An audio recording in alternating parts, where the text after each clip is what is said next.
What's up mga idol? SMB Import, may babala na agad para sa Hinebra. Pero bago mo sana ipagpatuloy ang panonood mo, ay huwag mong kalimutan na mag-subscribe bilang suporta sa aking YouTube channel. Maraming salamat idol. Mission accomplished para sa SMB, dahil tinalo nila ang pinakamainit na team ngayon sa PBA, tinapos na nga nila ang 6-game winning streak ng Rain or Shine Elasto Painter, at nilampaso na nila ang mga ito sa quarterfinals. Para sa mga hindi pamilyar o nakakapanood sa import ng SMB, isang halimaw ang import na ito. Sa laban nga nila sa Rain or Shine ay umiskor siya ng 41 points, meron pang 10 rebounds at 4 assists. Kaya naman dahil sa panalo na nakuha ng SMB, didiretso na sila sa semifinals. Makakalaban nga nila dito ang isa ring napakalakas at napakahusay na Barangay Hinebra. Best of 5 ang magiging labanan sa serye na ito.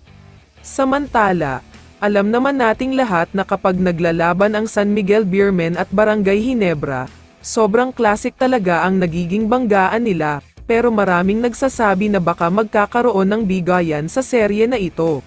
Pero maniwala man kayo o hindi, walang bigayan na nangyayari kapag silang dalawa ang naghaharap, dahil PBA Championship ang nakasalalay dito, at malaking bonus ang naghihintay kaya gusto ng mga players na makuha palagi ang panalo. Kaya naman ayon sa import ng SMB na si Benny Boatwright, nasabihan na daw siya ng mga kakampi niya na sister team nila ang makakaharap nila sa semifinals. Binalaan na rin daw siya kung anong klaseng team ang makakaharap niya.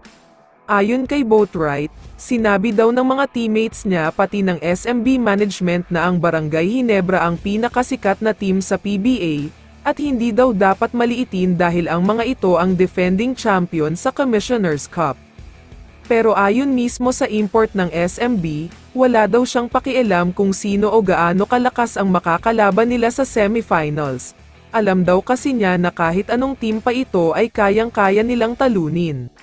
Kung ako naman ang tatanungin, wag sanang magpakampante masyado ang import ng Beermen dahil hindi pa niya nakakaharap ang mga ito. Para sa mga hindi nakakaalam ay hindi pa siya ang import noong nagharap ang SMB at Hinebra sa elimination round.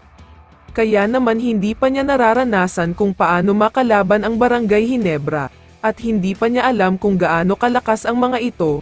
Kaya sobrang excited na ang lahat ng mga fans na mapanood ang mainit na bakbakan na ito. Kaya naman kung ikaw ang tatanungin idol, ano ang masasabi mo sa sinabi ni Benny Boatwright? I-comment mo naman ang sagot mo sa tanong na ito. So dito na nagtatapos ang video na ito. Maraming salamat sa pagsuporta at panonood mga idol. Ingat at bye-bye.